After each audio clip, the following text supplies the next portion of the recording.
Welcome to the Big Movement Podcast. If you're ready to create results and make huge strides in your business, finances, personal development, and health, then you're in the right place. Pushing past excuses and powering through procrastination can be a challenge alone. Here, you'll get the support, tools, and knowledge you need to get to the level you desire in your business and life. Let's get started with your host, Byron Ingram. And welcome to another episode of the Big Movement Podcast. Today, we're going to discuss the expansion phase of marketing.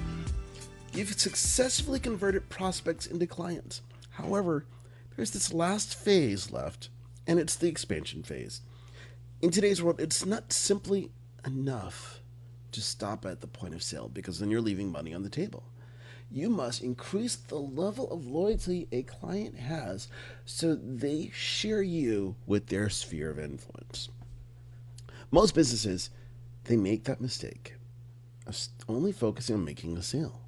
Think about how many times you've gone to do business somewhere and like, okay, great, thanks. And that was the last you ever heard from them. They never called, they never sent you an email, not a text, nothing on Facebook, nothing. Well, in today's world, that means they have to continually look for more customers because one of the most expensive parts of running a business is attracting new business.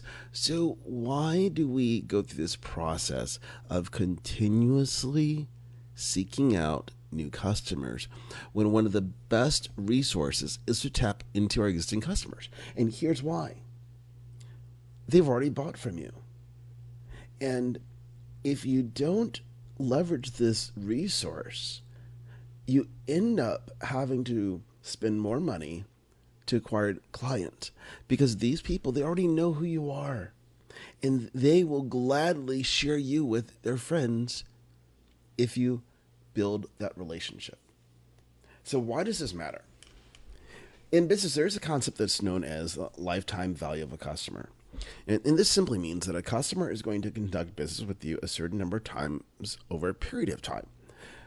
And of course, this is going to vary by industry. So for example, someone who's a homeowner, they're probably going to purchase a home once every 5 to 7 years. So for someone in real estate, that means they have to have a significant book of business so they can feed themselves over and over again if they're only going to rely on people doing business with them once. So if someone bought a home today, you could pretty much look at it like clockwork. In 5 to 7 years, on average, they're going to come back to you. But that's only if you maintain that relationship. Now compare this to, let's say, a place like Starbucks, where someone's going to go in there several times a week. So because of this, that lifetime value, it can be different. So for that person who's selling a home, okay, let's say they make $2,000 or so because of that. Well, that lifetime value for a person coming back to a store over and over can be substantially higher because they're in it several times a week. Well, of course, each transaction is smaller, but you add that up over 2, 3, 4, 5 years, it becomes significantly more. This is the reason why we have to focus in on that aspect in our business, because when we have people who come back to us over and over, it changes things up. But not only that, when we have a relationship, they now want to invite us into their world. So let's look at it from another perspective. Each person has a sphere of influence of about 250 people or so. These are people that they know on a deeper level. It's not just like, well, I have 5,000 Facebook friends. Well, you might be connected to that many people, but how many do you really know? So on average, we're talking like 250 people. So in sales and business, which would you want? To do business with one person? Or you do such an amazing job with that one person, they share you with everybody they know. And then that happens over and over and over again. It changes things entirely in business. This is the reason why you want to build this relationship with people, because it's way more powerful. So I want you to think about it from another additive standpoint here. When you focus on getting this rapport from people and they're referring you, it's known as social proof because people can always go into Google. They need a plumber or whatever. They can just find someone and call them. But in today's world, because we want to know someone's going to do a great job, what do? We ask our friends. How many times have you logged onto Facebook or any other platform and someone put out there, hey, I need someone who does this. Who do you recommend? Or they say something along those lines. And then they get tons of people saying, oh, you've got to use my guy. You've got to use this guy, or go here, go there. It happens every single day. And you know what that means? Each of those business owners didn't have to pay for that advertising because they've compelled through the level of service they provided to those individuals to recommend them on an ongoing basis. And that makes it so much more powerful. So think about it. Which would you rather do? Just go and call someone at random for help on something? Or would you ask a friend that you trust? Of course you ask a friend that you trust because you value their opinion. Like, well, if this person worked for you, that means they're going to work for them as well. Now, when you put all of this together, it comes down to one thing. It's the level of trust that someone has if they're ever going to refer you. And here's why it's important. When you're asking for a referral from somebody, they're going to only give you people who have done an amazing job, people they feel comfortable with. And you would do the same. How many times have you ever heard of someone saying, you know what, I'm going to refer a total jerk to them because, well, they kind of made me mad the other day. You would never do that. No one has ever in their life, well, at least I hope not, decided I'm going to refer jerks to people because, well, that's the type of mood I'm in. No one does it. People want to make sure their friends are taken care of. And even as someone that you didn't really like, you wouldn't want to throw fuel in the fire by, yeah, that person was a jerk. I'm going to send them a bigger jerk. No.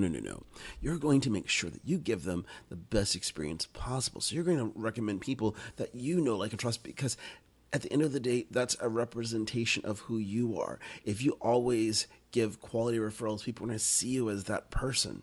So you have to think about your clients in that same way. When you constantly improve the relationship by giving them positive referrals, you're asking for it. It becomes a cycle that's over and over again. It just keeps going. And that's what makes a difference. Because if you can do that, it changes things entirely.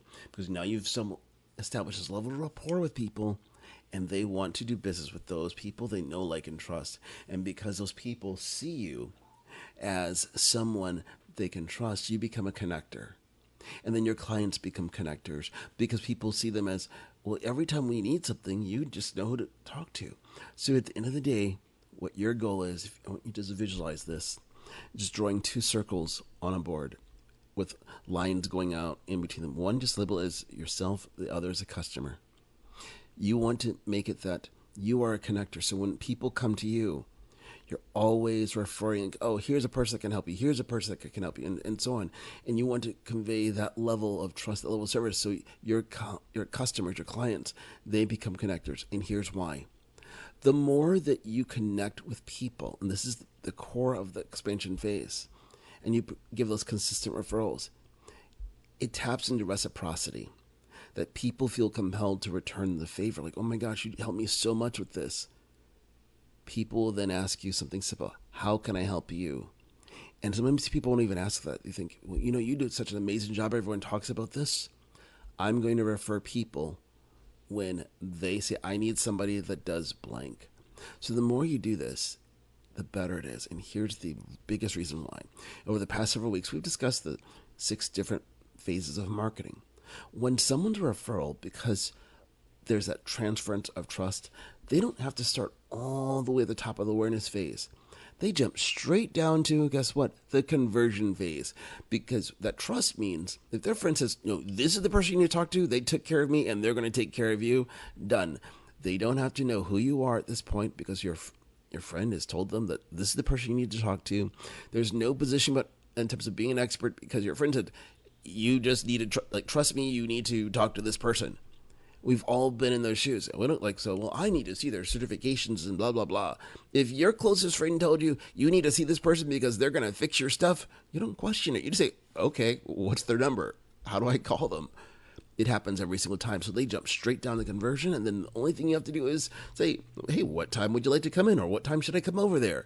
That's essentially what you have to do at this particular point. And that's why it's so powerful to have that network built up where you are the connector and then you're converting your clients into connectors. And you put this big sphere in place where people are constantly feeding each other. And that the middle of it is you.